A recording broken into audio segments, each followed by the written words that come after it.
దాని మీద మీ చర్యలు ఏంటండి? గత ప్రభుత్వం దాష్టీకం చేసింది, మనం ఒప్పుకుందాం.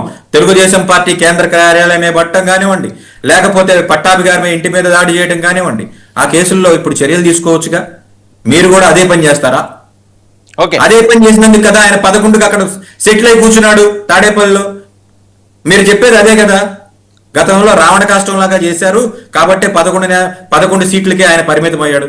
మరి మీరేం చేస్తున్నారు? మీరే యజ్ఞ యాగాదులు చేస్తున్నారా గుంటూరు నగరంలో? మీరు చేసింది కూడా అదేగా. ఒక చిన్న ఇప్పుడు మరి ఒక కొత్త ముసుగేసుకొచ్చారు. ఏమనంటే హార్పిక్లో లేకపోతే టాయిలెట్ క్లీనింగ్ లో చేసేటువంటి కెమికల్స్ వాడారు. మరి ఇప్పటి వరకు అరెస్టులు లేవే బోలేబాబాయ్ వైపు నుంచి. ఒక చిన్న క్లారిఫికేషన్ అండి. ఎవరైతే అంబటి రాంబాబు గారి మీద దాడి చేశారో వాళ్ళ మీద ఎఫ్ఐఆర్ ఫైల్ చేయడం అయ్యింది. దానికి 10 మందిని అరెస్ట్ చేయడం జరిగింది. మరి ఇదే గవర్నమెంట్ కాకినాడ నడిబొడ్డులో ద్వారంపూడి చంద్రశేఖర్ రెడ్డి జనసేన నాయకుల్ని లకారం పెడితే ఈ రోజుకి లేదండి. వర్మ గారు దాడి చేసిన వాళ్ళ మీద ఈ రోజు కేసులు ఉన్నాయి. మంచి పాయింట్. ఇది సమాజానికి వెళ్లాల్సినటువంటి ఒక కార్యక్రమం. కాకినాడ నడిబొడ్డులో 10 మందికి పైగా ఆడవారిని వాళ్ళకి లీడర్షిప్ చేస్తున్నటువంటి ఇప్పుడు ఏదో కార్పొరేషన్ కి చైర్మన్ గా ఉన్నారు, బోర్డు మెంబర్ గానే ఉన్నారు, ఆయన పేరు సందీప్ పంచకర్ల. వీళ్ళ మీద దాడి జరిగిందండి. అమానవీయమైనటువంటి దాడి జరిగింది వీళ్ళ దృష్టిలో. శ్రీకాంత్ రెడ్డి గారికి ఎవరింటికి ఎవరు వెళ్ళారు సార్? ఎవరింటికి ఎవరు వెళ్ళారండి? ఏంటండి ఎవరింటికి ఎవరు వెళ్ళారు సార్? శాంతియుతంగా మాట్లాడుతున్నారండి. రాష్ట్ర ప్రజలకి ప్రభుత్వానికి వ్యతిరేక అంటే వెళ్తే కొట్టేస్తారా? ఇదే పాయింట్ మీద అంబటి గారిని కూడా అనొచ్చు కదా. అంటే వెళ్తే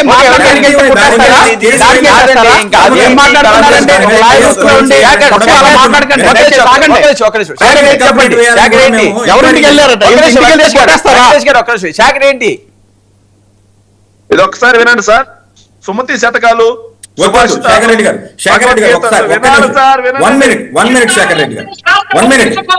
వీళ్ళు ఆ రోజున వెంకటేష్ గారు ఒక్క నిమిషం.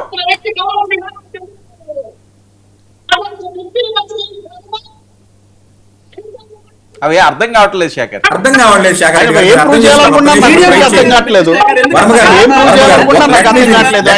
విధానమే అర్థం కావట్లేదు. ఆ బూతులన్నీ లకారాలే. అదేలేండి, అదే వస్తుంది. కథా ప్రజ ఎక్కడి నుంచి వస్తుందో అదే కంటిన్యూ అవుద్ది. తప్పేముంది? వర్మ గారు ఇక్కడ మనం మాట్లాడాల్సింది ఏంటంటే కాకినాడలో జరిగినటువంటి ఒక దాడి ఏదైతే ఉందో ఆ దాడికి సంబంధించినటువంటి కూలంకుషంగా ఆలోచిస్తున్నా విచారణ చేస్తే, మీరైనా విచారణ చేయండి. ఆ రోజు పర్మిషన్ ఇచ్చింది 4 రోడ్ల కూడల్లో నిరసన కార్యక్రమానికి. నిరసన కార్యక్రమం చేసుకున్నారు, బాగానే ఉంది. In the spur of the moment ఇప్పుడు ఎలా అయితే అంబటి రాంబాబు గారు ఆవేశపూరితంగా ఉన్నారో అదే రకంగా ఆ ద్వారంపూడి చంద్రశేఖర్ రెడ్డి గారి ఇంటికి బయలుదేరిన మాట వాస్తవం. ఆయన ఇంటి మీదకి వెళ్లి నిరసన కార్యక్రమం వాళ్ళ ఇంటి దగ్గర పర్మిషన్ తీసుకోలేదే.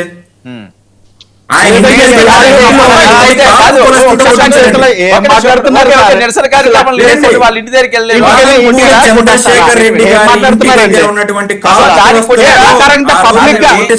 లకారంతో తిట్టాడండి. అలాంటి వ్యక్తులు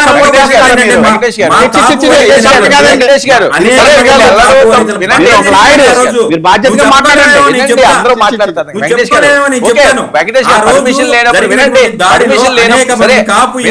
బట్టలు తిరిగిపోయి ఈ రోజు ఆ కేసుని తిరగదోడే పరిస్థితుందా? ఓకే వెంకటేష్ గారు, అది ఓకే, వాళ్ళు వెళ్ళడమో తప్పే, ఆ రకంగా కొట్టడమో తప్పే. లేవన్నది కేసులు ఈ రోజు ప్రభుత్వం ఉంది, అంతేగాని ప్రభుత్వంలో ఆ కేసుని తిరగదోడండి అంటున్నా. మీరు ప్రభుత్వాన్ని తిరగదోడకుండా, ప్రభుత్వంలో మీ పని మీరు చేయకుండా, ఆ రోజు అంబటి రాంబాబు ఈ రోజు ఇలా జరిగిందంటే ఆ రోజు మీరు అలా చేశారు, ఆ రోజు అలా చేశారు కాబట్టి 11. అది అంబటి గారైనా కావచ్చు, ద్వారపూడి చంద్రశేఖర్ రెడ్డి గారైనా కావచ్చు, ప్రజాస్వామ్యంలో వ్యక్తిగత దాడులు వీటికి తావు లేదు. ఇప్పటి వరకు జనసేన పార్టీ నుంచి ఖండన లేదు. మీకు తెలుసో లేదు, ఇప్పటి వరకు మీ అధినేత ఖండన లేదు. ముఖ్యమంత్రి పక్కన కూర్చుని హ్యాపీ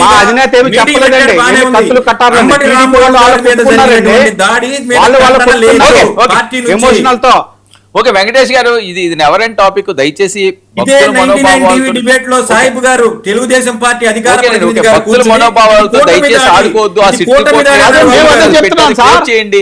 అది ఏమన్నా వస్తే ప్రభుత్వ బాధ్యత అసలు కాబట్టి ఏం వచ్చిందో పారదర్శకంగా పెట్టండి, దాన్ని క్లోజ్ చేయండి. ఇంకా దీన్ని ఇంకా లాక్కు వెళ్ళడం అన్నది మంచి పరిస్థితి కాదు.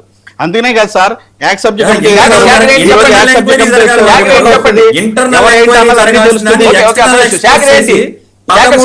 కోట్లు ఎస్ బ్యాంక్ నుంచి వెనక్కి తీసుకున్నాడు Jaganmohan okay Reddy. Okay Sekhar simple గా టీటీడీ డిపాజిట్లు 5,000 కోట్ల రూపాయలు ప్రైవేట్ బ్యాంకులకి ఇస్తే 1,300 కోట్ల రూపాయలు వెనక్కి తీసుకొచ్చాడు.